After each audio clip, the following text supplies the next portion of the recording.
The purpose of this video is to find out who makes the best airstone. Best being defined by an airstone that produces the very finest bubbles, evenly distributed over its entire surface, and at all air flow rates. To start with, we'll look at the cheapest airstones. The great choice is the brand for PetSmart. It's one stone for $1.29. Dynamic Reef and Aqua Mist were carried by a local aquarium store. $2.99 and $1.79, each for two. Aquaculture is the Walmart brand, two for $1.38. And finally, the cheapest is the Petco brand, two for 99 cents. They all appear to be the same construction, glass or sand heat sealed together, with the exception of the Petco stone, which seems to have a finer grain than the others. First up, we have the Walmart Aquaculture Airstone.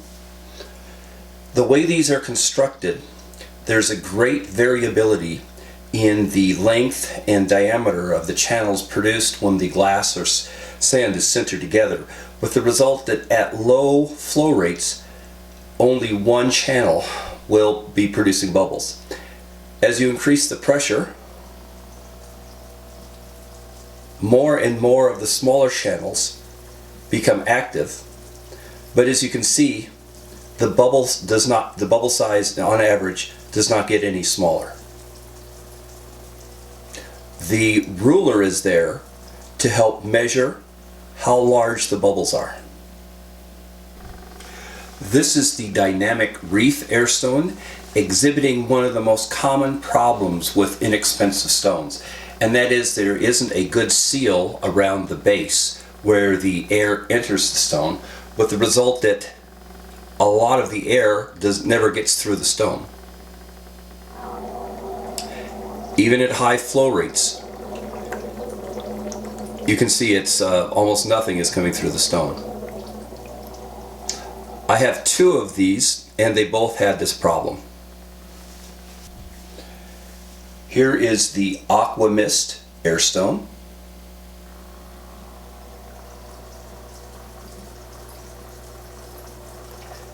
And as you can see, it performs about the same.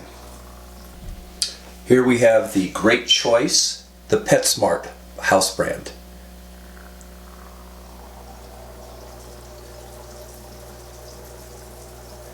As you can see, less than half of the surface is actually producing bubbles.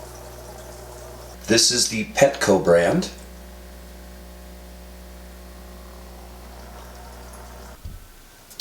The next step up are slightly larger shaped stones. The Dynamic Reef is a sphere, $1.99 for one. Aqua Mist, $1.79 for a cube. And finally the Petco, which is $1.99 for one. Here is the Dynamic Reef sphere, and as you can see, as the airflow gets higher, it starts leaking from the base, just like the smaller stones did. From what I can see, this does not seem to work any better than the cheaper stone. Here is the Aqua Mist cube.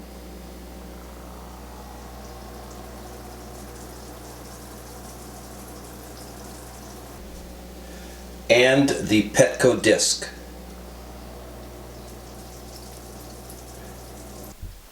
Next, we have the long block format. Top fin by PetSmart is $2.49. Aqua Mist, again from the local aquarium store, is $4.49, and I notice now that the Aqua Mist brand is by Penplex. And finally the Petco brand, which is $1.99. Next, we have PetSmart's top fin 4-inch bar.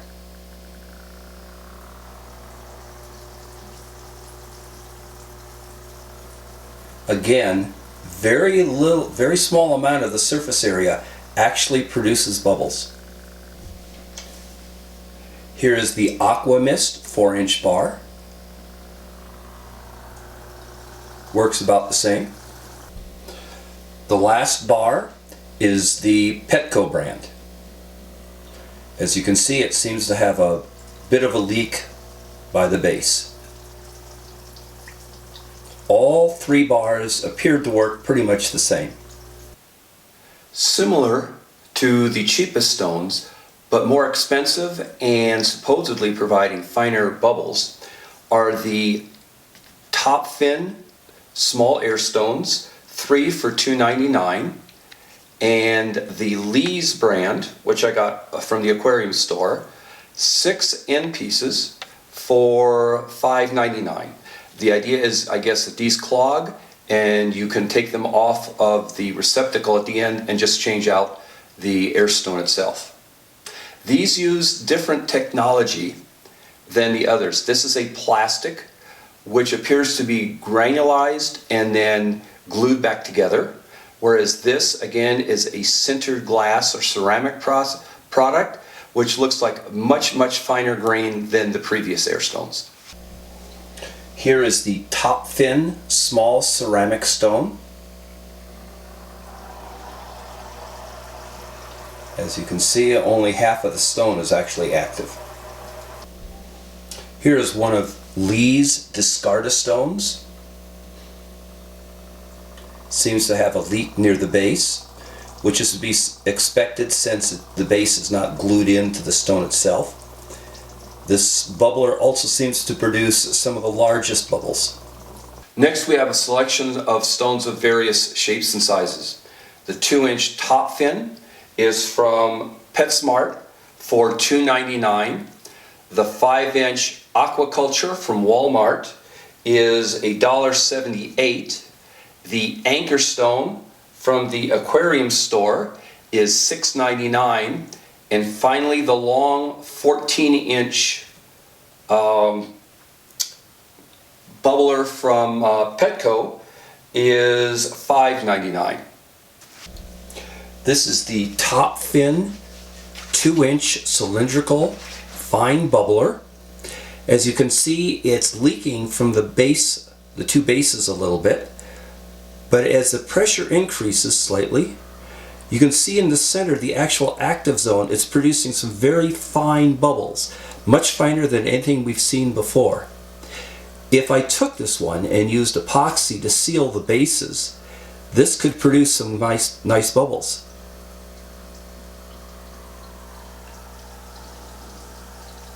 As the flow rate increases, we get a mixture of medium small and medium-sized bubbles. So far, I'd say this is doing about the best job of producing a smaller sized bubble. This is the Walmart Aquaculture flat stone.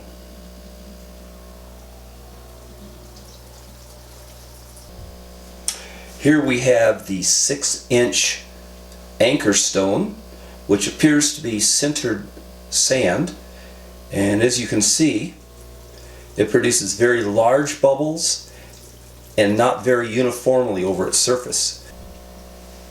This is the Petco 14-inch flat bar bubbler, and as you can see, most of the bubbles are produced in less than 1/2 of its length. It also has, although it's off camera, a pretty severe leak near the inlet point. The next class of bubbler is the bubble curtain or bubble wall.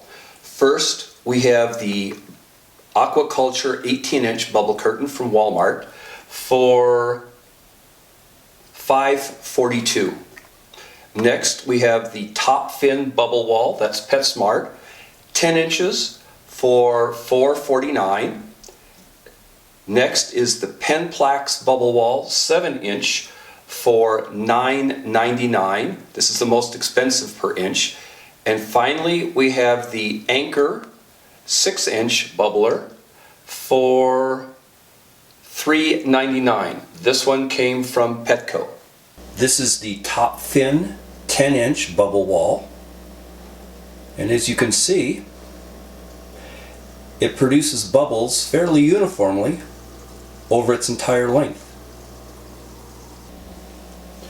This is the Aquaculture 18-inch bubble curtain.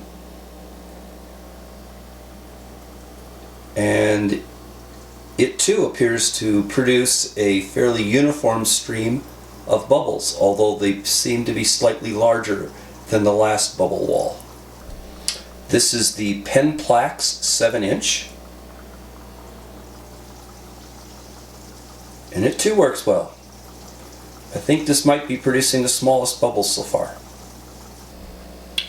This is the Anchor bubble wall, the shortest of the four, and also while the others were plastic, this appears to be sand.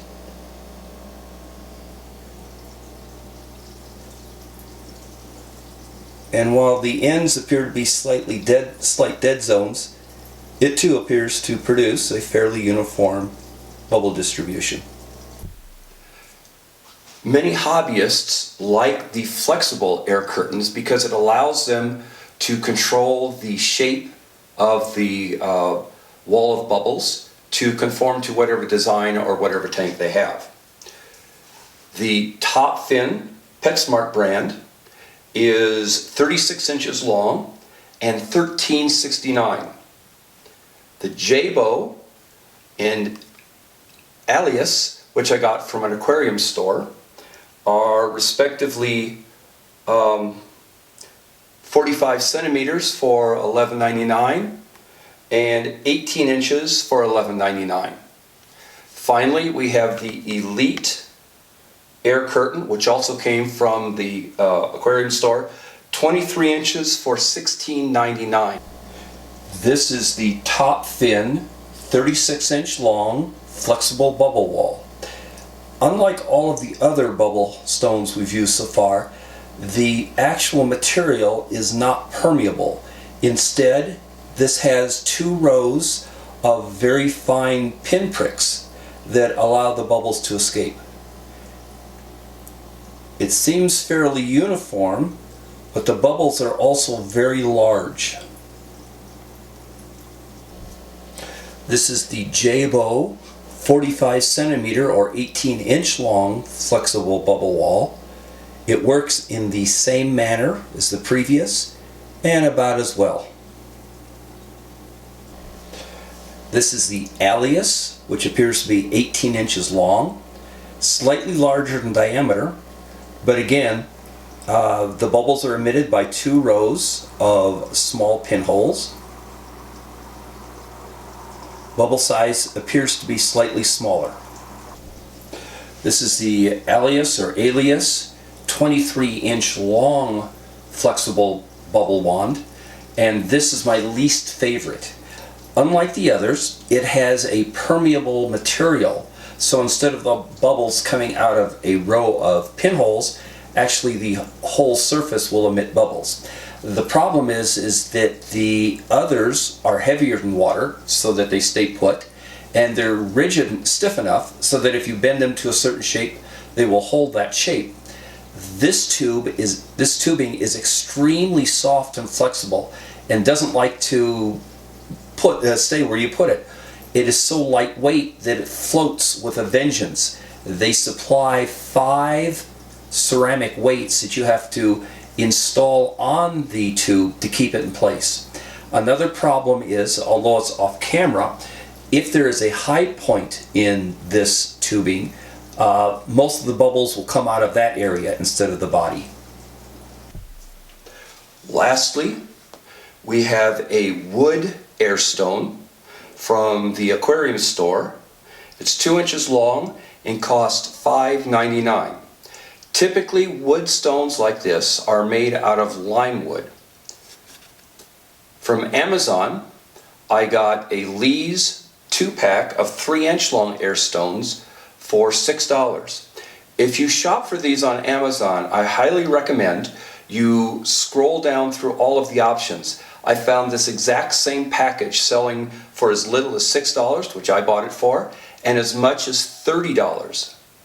Finally, I have a micro-pore hog, which cost $35 on Amazon. This is really intended for aerating a small pond. This is the unnamed bulk wood Airstone I purchased from an aquarium store for $6. The bubbles are released through the pores of the wood, and the way it's oriented, you'll get a source of bubbles on two opposite sides. As you can see, they produce very small bubbles, and as the flow increases, you can see some almost microscopic bubbles that rise in slow motion. But there's also a mix of medium-large bubbles. In this particular Airstone, there also seems to be a leak around the base. This is the Lee's 3-inch wood block bubble stone, and as you can see, it's producing probably the finest bubbles we've seen so far. As the flow rate increases, the bubble size does not escalate very much until you get to the very high flow rates.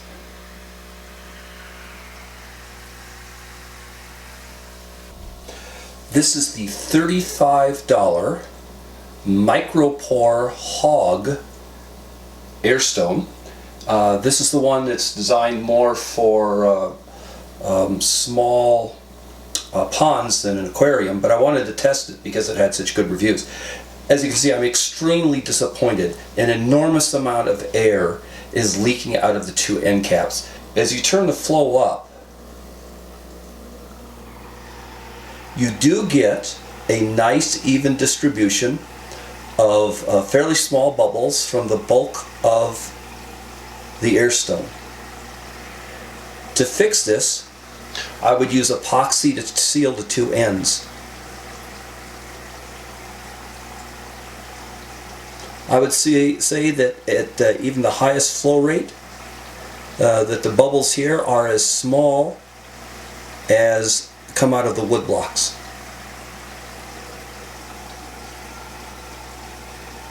One thing to be aware of is that these micro-pore bubble stones come with larger diameter fittings on the end, so your regular 1/4 inch line has to be adapted.